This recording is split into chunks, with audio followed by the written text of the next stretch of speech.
Thank you so much. Thank you, class. I would like to thank James and Chris for the idea when they sat and then thought and knew that something had to be done. I bring you greetings from Uganda, and as we come with the team, and I would like to thank you so much for allowing these guys, especially the team which came. Lisa is here, we met her, I didn't know Lisa would be here. And Diane, you bring Doctor, and others to come. You know, I always tell people that it's very easy to stay here and pray for Africa and then wish them well, do everything and send them money. It's another to put on the boots and fly to Africa. It's different. I think you guys can believe that. It's another thing. So when these guys did that, we really knew that they had that heart. So thanks so much, your grandparents and your parents, because we in Africa, most of the projects are all funded by Americans, most of them. So we see the seed of generosity which was planted in you by those people we will never meet, but because they started it, Africa can be proud of that. So you guys, thank you so much for that. You can go back, thank your parents, because that's how we are developing.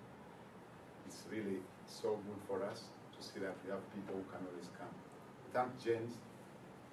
James came to Uganda, visited. I didn't know what he had in mind. Me, I used to sit with him and then we talk. So I didn't know what he was thinking. In fact, he just hid that to me. Then he would call me, then I asked him I didn't know he was planning something big. Wolves Youth Soccer Program. We started it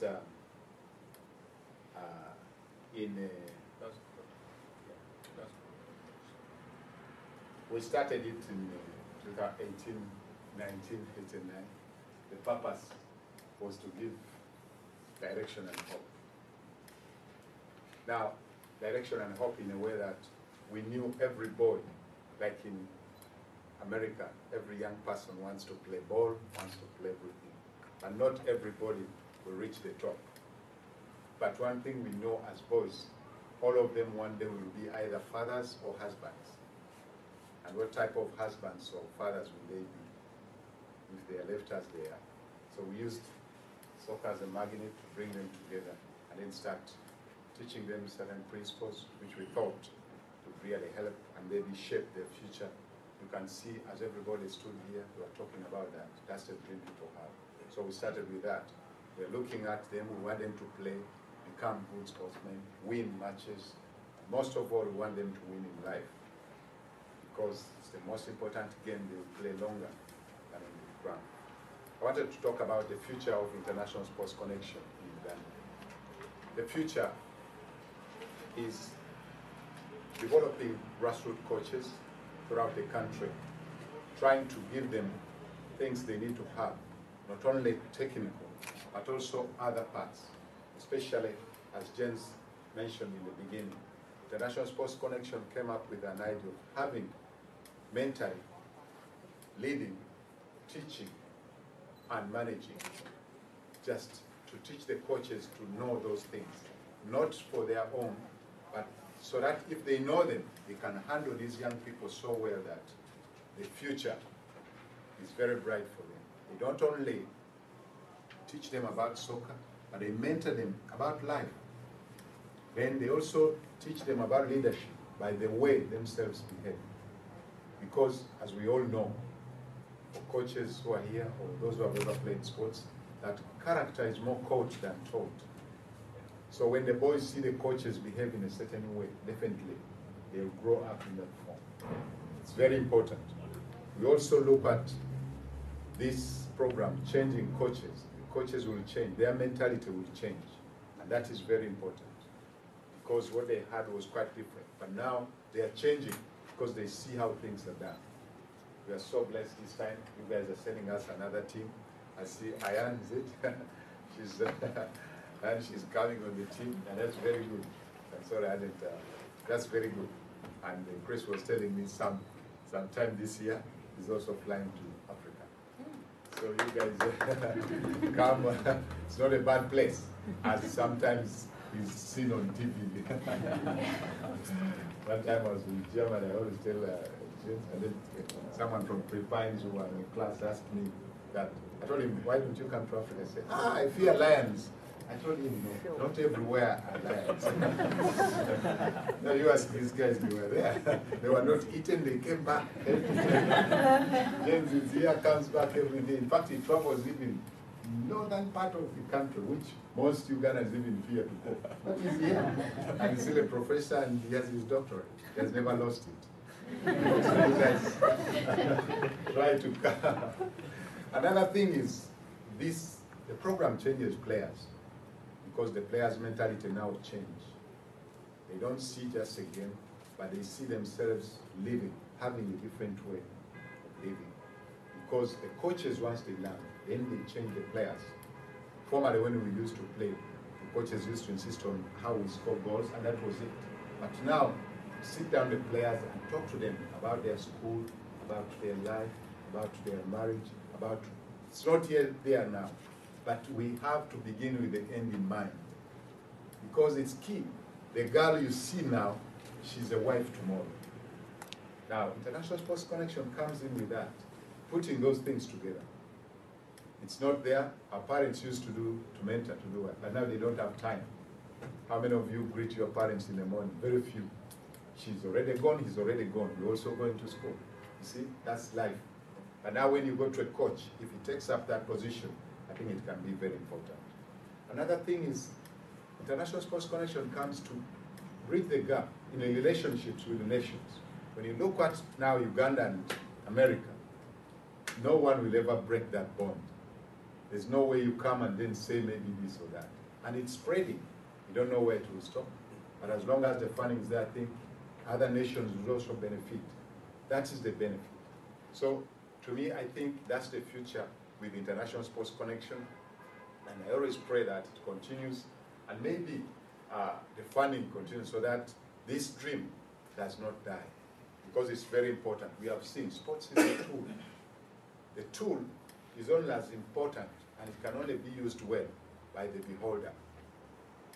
So the coaches have that power because they're holding that. They can use it well in the way they want. They can shape the future of these young people through sports. And then sports is a ladder. It's very important. As Martin shared here, he said, he wouldn't have come here if it wasn't for sports. So many people in Africa, the only way they can travel, maybe go and get to colleges, is through sports.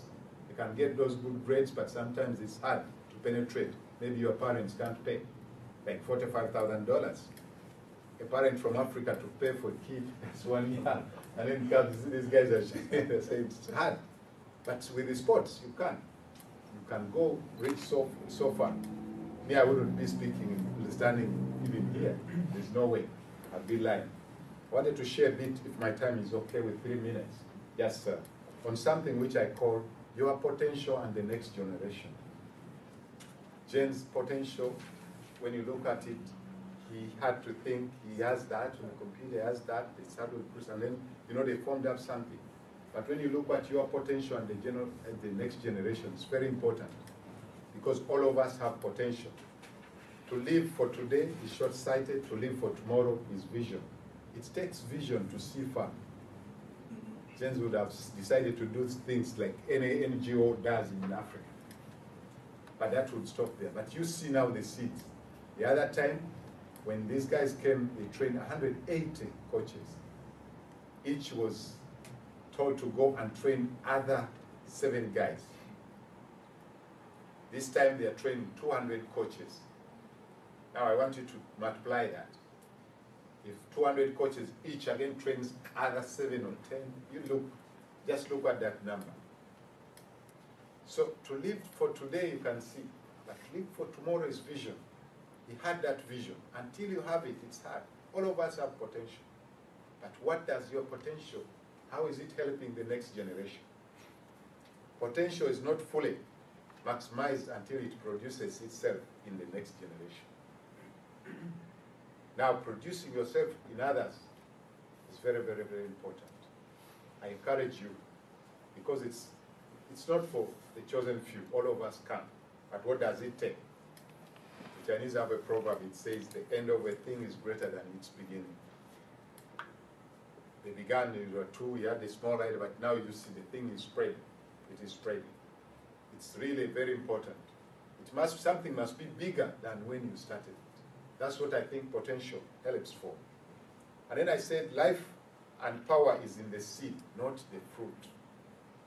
Most times when we get the fruits, we find seeds in there. I always used to wonder why my grandparents used to cater so much about the seeds. When you eat, they say, no, you get me those seeds. Then as I grew up, I started realizing, for them, they were not seeing, for us, we were seeing the fruit, and when we eat, we just throw. But then they would say they would gather the seeds, because they knew in a seed, there are many fruits. And that is very key. All of us have the seeds, we have the potential.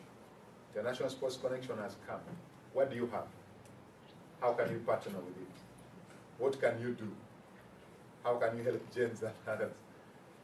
What can you really do with the potential you have? Because it's a question. It's not about this, it's not about that.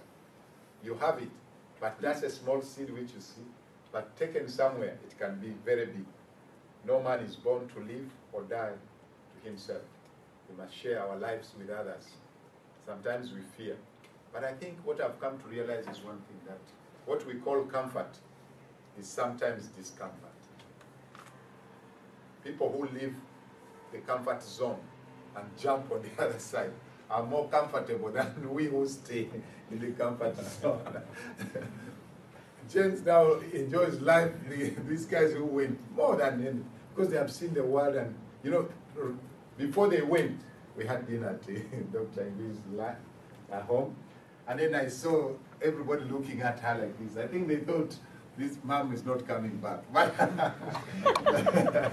But she came. I know the same with Diane, you know. I think we were there too. But I was looking at the kids, my husband, looking at their mom.